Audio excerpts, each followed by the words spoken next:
Hello, hello, hello, everybody, and welcome back to a new Let's Play for Gadda's EU4 series. Now, unfortunately, I know I'm a new channel, but my save for the Aztec campaign that I had already done 4 episodes for had already been corrupted. And while I think that that's bad in a lot of ways, I wish that I could have kept that campaign going because I think that it was going to be interesting in a lot of ways. I didn't really have a clear-cut focus, and I wasn't really exactly sure what I was going to do or where I was going to take this series. So I think that in a lot of ways that actually ended up being a positive, because now I feel that I have a chance to start over and to do things the right way. So this time I have a clear-cut goal in mind. I know exactly who I'm going to play as in the 1444 start date, and I'm going to play as Holland with the goals of hopefully, first of all, breaking free from Burgundy, and allying several major powers so that I can take land, form the nation of Holland, or form the Netherlands, expand into the HRE a little bit, maybe eventually into England, and colonize the New World, and see where that takes me from there. But because I have a couple clear-cut goals at the beginning, I feel that this will give me a few more better chances to start. So I'm going to go ahead and make my save here. Hammerin, Holland. I started earlier as a test run, but I didn't finish, so here we go, jumping into a new campaign.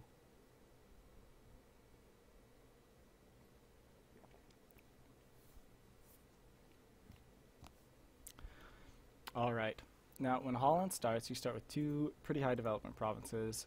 You start with 40 total development in 2 provinces, Zeeland and Holland proper. 21 and 19 development respectively. Start with 5k troops and 16 ships. The fact that you start with 16 ships is actually really important. You can earn a lot of money early on by using your trade nodes correctly, by transferring trade power from the Champagne and Lübeck nodes and funneling it into the Channel node. Now there are a couple opening moves here that are very important. First of all, I need to check who France has allied and rivaled. Unfortunately for me, this time around France has rivaled Austria, which means that it's unlikely... Oh no, okay. They will both likely support independence, so that's the first move that I'm going to do. Ask both France and Austria to support my independence. That is arguably one of the most important things that I can do at this point in the game, because both of these nations have a lot of resources and have a lot of troops. My next step is actually to build a spy network with Burgundy in order to fabricate a claim on the province of Breda. Not only will Breda give us an extra jumping off point and an extra 18 development here, it's also one of the necessary provinces to form the Netherlands, which is really useful later on because that means that I don't have to do further expansion into Burgundy, even though I will. I'll probably try and secure Flanders and the rest of Brabant hopefully before the Burgundian inheritance fires, because that really screws me up. If then I have to fight against Austria a bunch, that's not fun. I'm going to go ahead and take the mission, solidify papal relations. Clearly I can't talk very well. So we're going to improve relations with the papal state. Do not want to stop them so soon.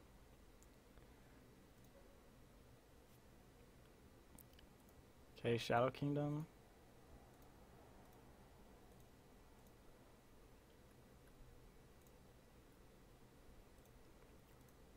We do make quite a bit of money. I will consider hiring some advisors. None of those guys are good. Diplo rep is okay, but not the best. Morale of armies is definitely good. I would rather take morale of armies, yeah. So that will be helpful. Troops are finished building. Let's consolidate.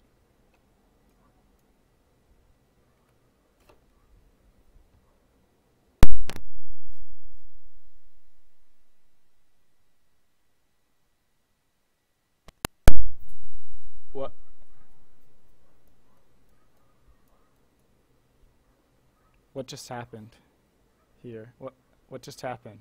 Oh my gosh.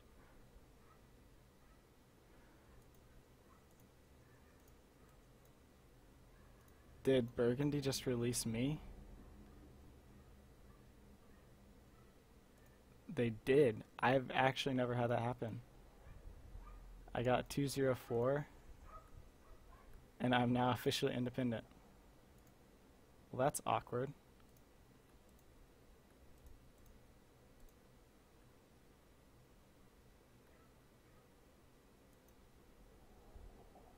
I'm gonna take this guy home from the Pope then. I've played Holland several times. I've actually never had that happen before. I think completing the mission with the Pope is important, but I would much rather first complete this mission.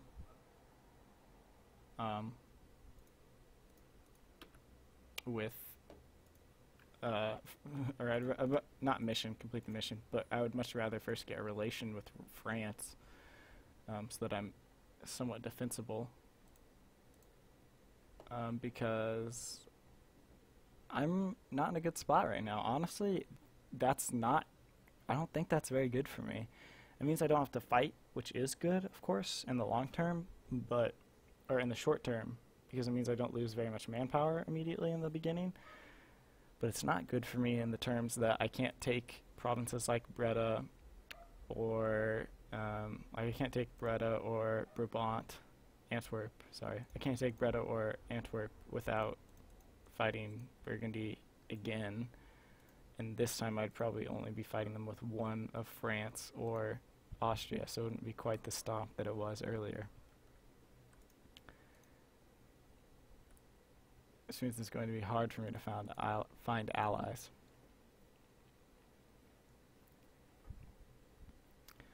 Cologne is a potential ally usually. They might be good because they have pretty strong units in this area of the HRE, which I am now a part of, by the way, because I'm now an official prince because I'm independent, which is good. At least I think I am. Yep, there we go, Holland. Seal of Confession. I would rather the Pope know. Yes, I will fabricate a claim on Breda just because. Might as well, right? And I'm going to begin improving relations with Cologne. I think it's more important that I gain some allies and gain some footing. Ah, new heir, Johann, as always, 342, not bad. And a marriage to 430 concert, to everlasting friendship.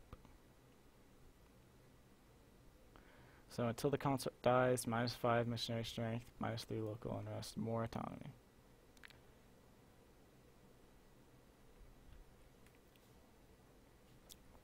At least while I'm at peace, they should stay 0. Okay.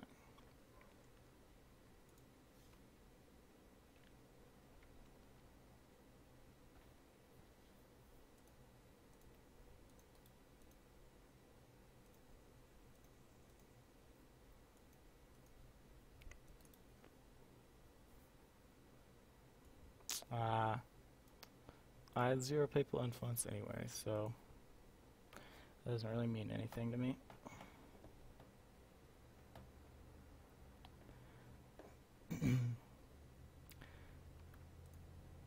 Let's see if I can get a marriage yet. No. 1 tick. 1 point. 1 more point. And I should be able to. How about alliance with Cologne? There's 6. France will now accept a royal marriage and alliance. Just kidding, just a royal marriage now. So we'll marry, and then now that we've married, they should be more than happy to accept an alliance with me. Aragon is already getting crushed. Unfortunate for them. And now we can secure our alliance with France, which is magnificent. That helps us a lot.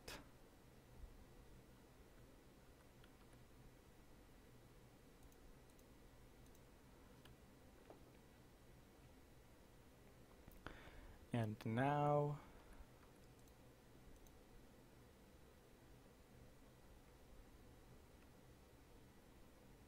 the Van Soulsback dynasty ruling Holland once more. Or for the first time, I don't know.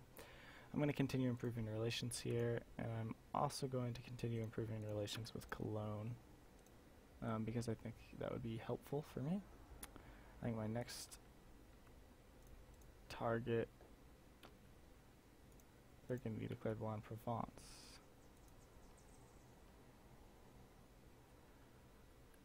I would like to fight. I wonder if France would actually be down to fight Burgundy. If they would, then I would be happy. I think that would be good, because Burgundy is currently engaged in quite the conflict. If I check the ledger, I know Burgundy's going to have a lot. 15,000 or so, plus, let's see, Savoy, well, no, Savoy's against them, so they have the 15,000. Plus, I think it's about plus 9,000 from Provence. I'm not sure Burgundy wins that, especially if France is willing to go to war here. I rolled a 1-1-3. My king is a good general, but I realize that I have average claim strength heir. My king is brand new, and he's not that bad. He's a 2-0-4, so I mean he could be a lot better, but he's not bad. I'm gonna grab a Diplo rep guy now. 1 stability, that's awesome. And I would very much so like to get to war with them. And now that I can get an alliance with Cologne, I think I'll snag that. Perfect. So, what about a war with Burgundy? Oh yes, breaking truce. Because they released me, I have a truce until 1450.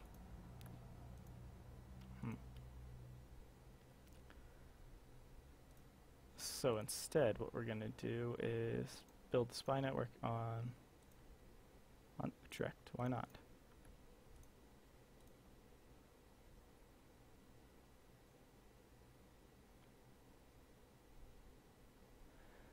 Unfortunately, Utrecht is in this trade league with a lot of people. That's actually not good for me. I wish they weren't. I'm going to not do that then. I'm going to instead go for Frisia. Frisia has 16 development versus Utrecht 17. Even though Utrecht is farmland, I still think it's okay. It's not going to hurt me that much to go after Frisia. Either way, I think that's an okay path to expand, clearly. Somewhere in the Netherlands. Should be fine. Savoy wants an alliance. That could be good, potentially. They don't like Burgundy. Well, they're at war with Burgundy. They don't like Milan, Papal State. I figure I might as well accept, because at least, well, they were strong. They're not really now, are they? That's unfortunate for me, but we'll see. We'll see how everything goes.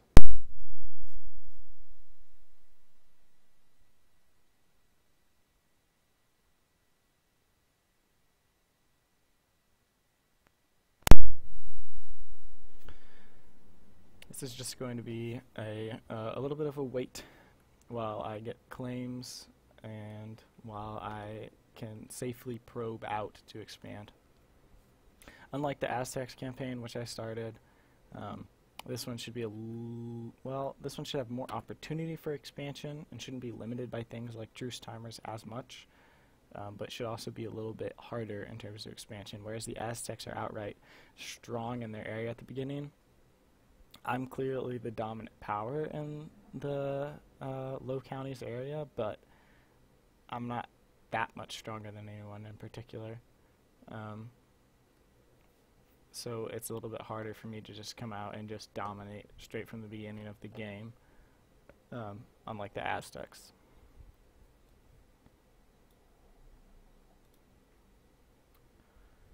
I know I have a free advisor slot. I know I have a claim, that I leave the claim. I like to leave claims up here, and I like to leave truce expirations up here so I can check easily without having to open up menus. I'm 21st apparently. Who knows why? Maybe I'm good at being peaceful and doing nothing.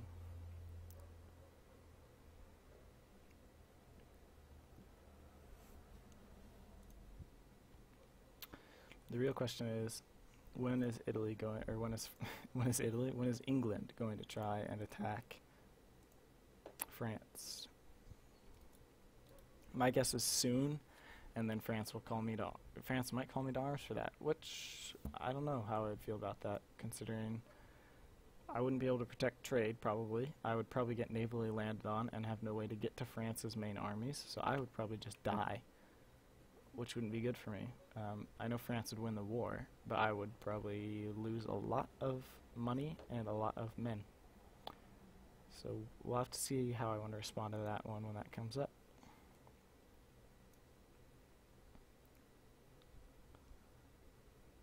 Oh, I would rather just lose Diplo Rep and 25 Prestige for 5 years. Because Milan's just getting, or Savoy's just getting overrun. I never should have accepted that alliance in the first place. I just didn't realize how badly they were losing to Burgundy. I thought Burgundy was actually, I don't know.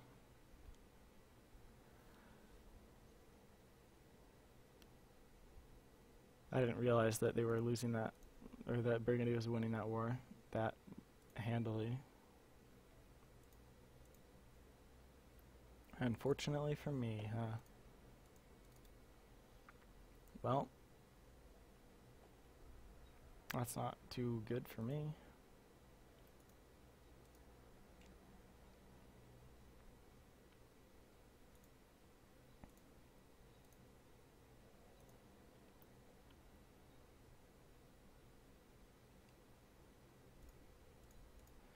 Female heir. Maria Teresa, which I don't know why this event always fires in the 1400s. So originally happened in like the 1700s, I'm pretty sure, in real life. But in EU4, it seems like it always fires in the first like 20 years of the game. Because a lot of these kings don't spawn without heirs, so the heir generator comes up with random stuff. It's kind of weird. Valois House is pretty strong. Lancaster has no heir.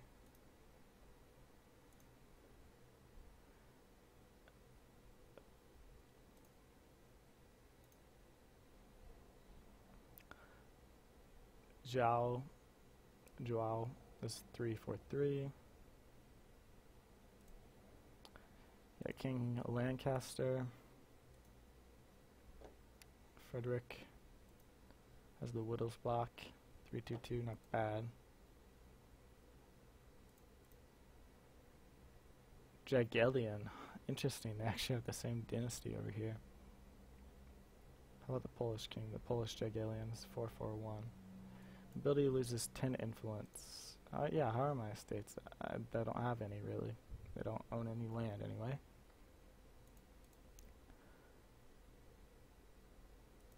They have to even have 40 or greater influence to be able to do that. There's no way I can even get that up. Which is unfortunate, but that's the way it works.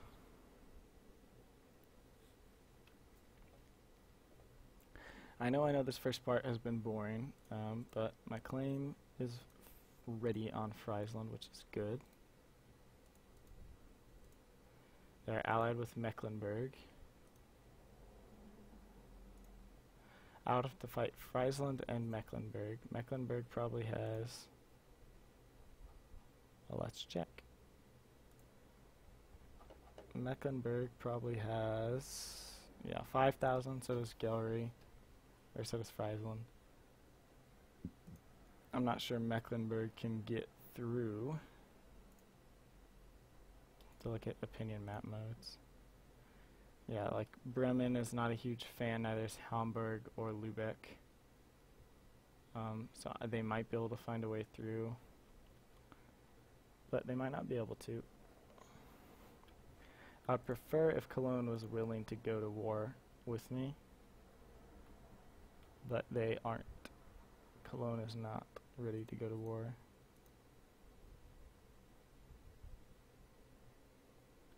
because they don't own favors. You gain 1 favor every year. I would rather not wait 10 years. But we'll see. We'll see. Maybe when the truce ends, Burgundy would be a good idea. And I have 2 years until the truce, so we'll see. We'll see. So, interesting turn of events, and that I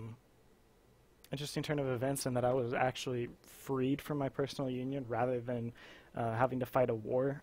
And even though that seems like a good thing, in reality, I think it actually wasn't. It cut off some early expansion that I can have by gaining independent support from Austria and France, and potentially even England. Having all 3 of those fighting against Burgundy at the same time, if you can fabricate some claims before, it makes it so easy for you to just go in, stomp them with 2 or 3 great powers at your back, and just take whatever land you want. And because I was freed, I can't really do that. I'm allied with France now, of course, which is going to help me with expansion, but I have to wait for truce timer, and with expansion into Friesland, Utrecht Gallery, I kind of have to take it slow in terms of how their allies develop, because I'm pretty much as strong as them at this point. So, I'll see you next time. Hopefully next time I'll start a war with either Friesland or Burgundy, depending on what I think is going to be the smartest option. But you'll be able to see that next time if you tune in. So I've been Gadda. Thank you for watching this first part. I'm sorry if you were into the Aztec campaign that got canceled. I really am. But like I said, corrupted save file, not much I can do. And hopefully you enjoy this playthrough as much. I think this one's going to be a fun one to watch and a fun one to play for me too. So tune in next time. I'll probably upload again tomorrow. So thank you for watching, and I've been your host, Gadda.